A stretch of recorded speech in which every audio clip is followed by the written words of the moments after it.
E hoje é dia de Momento Empresarial aqui no AVN. Para isso, nós chamamos o Ivan Krieger para o último dia do tema intraempreendedorismo.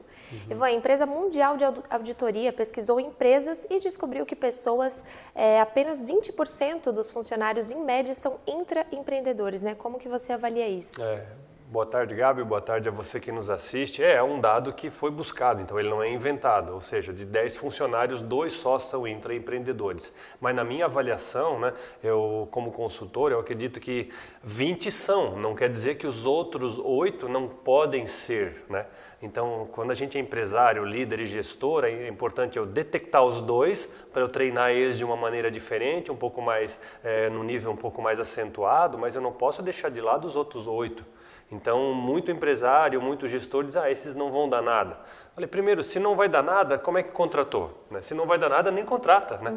Agora, se você contratou, é sinal que você pode e tem a capacidade de desenvolver, né? E a gente precisa acreditar nas pessoas, mesmo que às vezes elas nos deem margem para não acreditar. Como empresário, você precisa de dinheiro, capital, um pouco de recurso e de pessoas. E essas pessoas, às vezes, a gente acaba deixando de lado. Então, eu acredito que a gente precisa desenvolver os 80% também, acreditando que eles podem chegar a melhorar um pouquinho do que eles já são, né? Incentivando, com ideias, com cursos, leituras. Isso é possível, tá, Gabi? Demora 3 a 4 anos, normalmente, mas dá.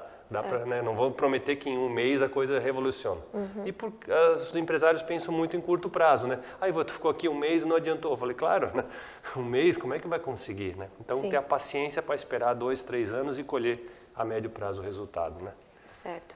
Por que a gente ouve tanto falar, né, em inovação e não tanto quanto a gente ouve falar em intraempreendedorismo? Assim, eu vejo como uma pena, porque não há inovação sem o intraempreendedorismo, porque intraempreendedorismo é o desenvolvimento de ideias a partir das pessoas, e são pessoas que geram inovação, não é a tecnologia.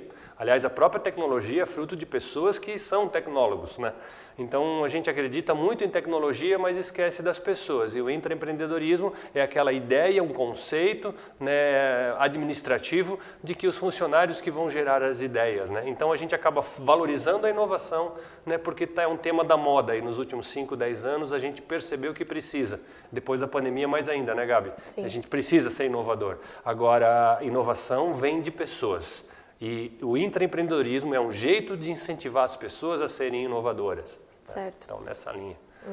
Uma pergunta que não quer calar e que muita gente faz, né?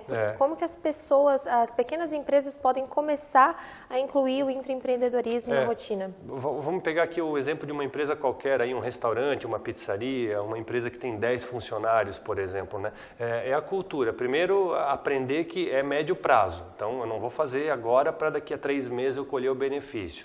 É preciso investir em pessoas, investir não em dinheiro necessariamente, mas em conhecimento, né? Dar um livro, dar um vídeo, né? Fica um negócio meio semi-obrigatório, eu diria assim, não é assim, se quiser assiste. Não, nós vamos assistir agora junto, 15 minutos, eu vou parar de trabalhar no horário de expediente e eu vou desenvolver um conceito. E aí você repete uma vez por semana, a periodicidade você escolhe, mas é necessário investir nas pessoas enquanto elas estão trabalhando, né? Porque se você não investir nas pessoas, elas vão trabalhar sem pensar. Então é necessário a gente concatenar isso, o estudo e o trabalho. E é uma cultura, Gabi. Então é incentivar e reeducar para que aquela cultura seja impregnada dentro da empresa. E aí eu vejo que acontece algumas melhorias, né?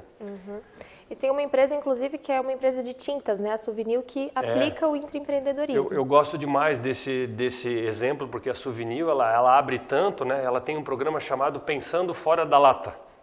Então, esse programa Pensando Fora da Lata é uma analogia com Pensando Fora da Caixa, mas aplicado à empresa. Ou seja, você que nos assiste, eu, a Gabi, qualquer um, a gente pode ter alguma ideia e não precisa estar associada à tinta. Qualquer ideia. E ela vai fazer o link daquilo com o ramo dela. Sim. Então, ela ajuda a gente, incentiva a gente a pensar em melhorias, ela melhora o processo interno e ela desenvolve dentro da empresa a capacidade de gerar novas ideias a partir de ciências díspares, ciências que aparentemente nada tem a ver com o seu ramo de atividade. Então, como ela se abriu, ela é uma empresa que permanece viva no mercado e, para mim, particularmente, é um dos exemplos clássicos de como a gente pode fazer. Esse site está aí acessível, Pense Fora da Lata, você pode acessar e ver as ideias. É tudo da Souvenir, mas pode ver que às vezes o nome da Souvenir nem aparece, né? Aparece lá, mas Enfim, o objetivo deles é que as pessoas desenvolvam as ideias. A gente pegar como exemplo e...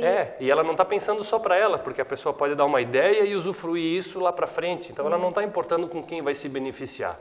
Claro, né, Gabi? No final é ela que se beneficia. Mas para mim é um exemplo muito rico de que você pode arriscar, pode inovar para dentro e também trazer pessoas de fora a quererem participar. Afinal, no mínimo, você também ficou curioso com essa ideia, pensando fora da lata.